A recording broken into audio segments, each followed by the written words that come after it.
Well, Tonka and I are back. We're continuing on with our tile removal. We're getting ready to move into a half bath. The first thing we got to do is pull a stool. Hey, it's Randy here again. We're continuing on with this tile removal. We're into a little half bath. We're going to have to pull the stool to get the tile up from around it.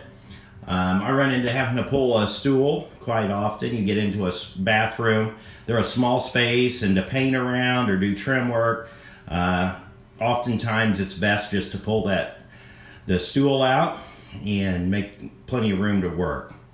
The stool's not held down by a whole lot. There's only two studs that come up from the toilet flange, one on each side. And then we've got a water line that runs up to the bottom of the tank. So if you look, I've already taken the plastic cap off of this toilet stud that comes up. There's another one on the other side. I'm going to take an adjustable wrench to remove those. First, what I do is shut the water off, and I'm lucky I have a shut-off valve right here at the stool. So I'll shut the water off and flush it and try to get as much water out of the stool as I possibly can. There's always water left in the toilet bowl and in the tank. So then what I do is I have a large sponge and a bucket or a trash can. And I take and soak up as much water out of that tank and the bowl as I possibly can to get it as dry as possible. Once I've got all the water out of there, I go ahead and get the bolts, the nuts off of the bolts, undo the water line from the tank, and then lift this toilet straight up and carry it out of the way. Okay, I just about got all of the water out of there, so I was just going to show you what I do. Take the sponge, stick it down in there, and I've got most of the water out, so there's not much left. Let that sponge soak up as much water as I can, and then squeeze it out into my bucket. I've already done this in the tank, so what's left down in here? I will tell you, I did clean the toilet before I did this, just for my own self, just so I didn't have dirty stuff in here. So anyway, that's how I get the water out of there. Okay, I've got the nut and washers removed from the other side of the stool. Right here I've got them loosened up, and they're just up on the top. So I'll go ahead and remove the nut, and there's a plastic washer and a metal washer. The plastic washer is what helps hold that cap down on there to make it look nice. So those have been removed.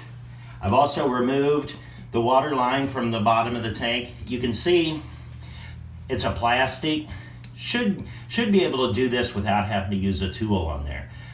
Should just go up hand tight on there. It has a rubber seal in there and a couple ears out here on this to give you some grip to tighten it up with by hand and also take it off by hand.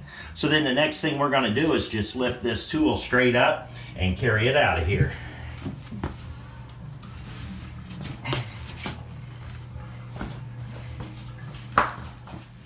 All right, we've got the stool up and out of here, so you can see what's left in here is the wax ring.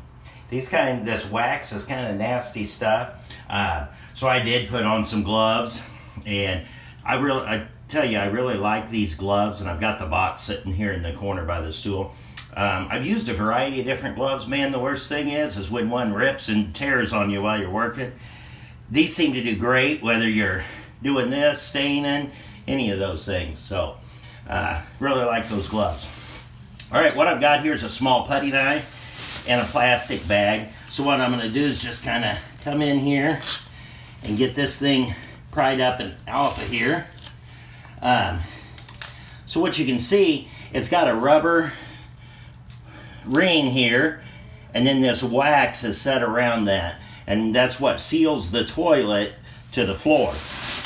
You can see here's those bolts. Sometimes I will buy new ones. They just slide in here and come out of this toilet flange. So you can buy new bolts and nuts. If yours are damaged, get some new ones. They're not expensive, and it makes it a whole lot easier if you've got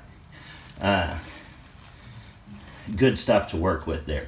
So the last thing I'm going to do here before I get back to tearing up tile, there's sewer gases will come up through here because there's nothing here as a barrier. So I always like to take a big rag and just kind of poke right down in there, help keep the sewer gases from coming up into the work area in the house.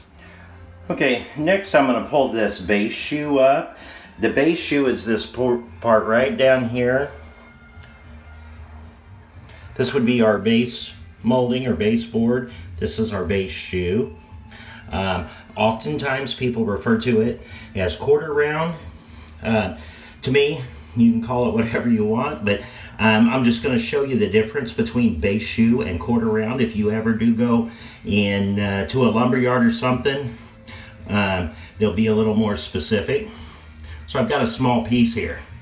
If you look at this, a piece of base shoe is 3/4 of an inch tall and a 1/2 inch wide at the bottom. A piece of quarter round is going to be the same. So if it's 3/4 up, it's going to be 3/4 out because it's actually the quarter of a circle. Base shoe is a little taller than it is wide. Okay, so we're going to pop this base shoe up. I've got a couple tools in here. A box knife. What I'll do with this is I've already went around. I've cut at the top of the base shoe where it meets the base molding to cut caulk or paint there, so when I pull it off, it doesn't take paint or caulk with it. 5-in-1 tool. This I'm going to use just kind of to pry in there with and pop it off. I do have a flat bar and a hammer. I'm hoping I don't need to use those. Typically this base shoe is just nailed in with some small nails and not very many of them. In the corner though, you'll find base shoe put in a couple different ways. One method is where it's coped in, where one piece overlaps the other, and the other is where they've been cut at a miter, where each piece is cut into the corner at a miter. So we're going to start here. We got to determine if this is coped, which one comes off first. So I'm just going to get in behind here, kind of pry on this. Looks like I got lucky. This is the one that got coped in there first. So I'm just going to come down through here, pop this off.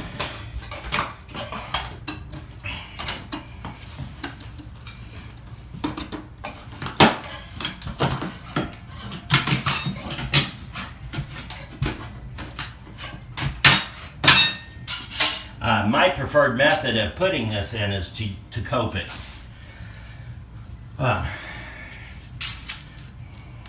So what you can see at the end of the board here, I'll get a better view of it, but it's cut out to match the profile of the other piece of base shoe. And so then we'll just pop the next piece off.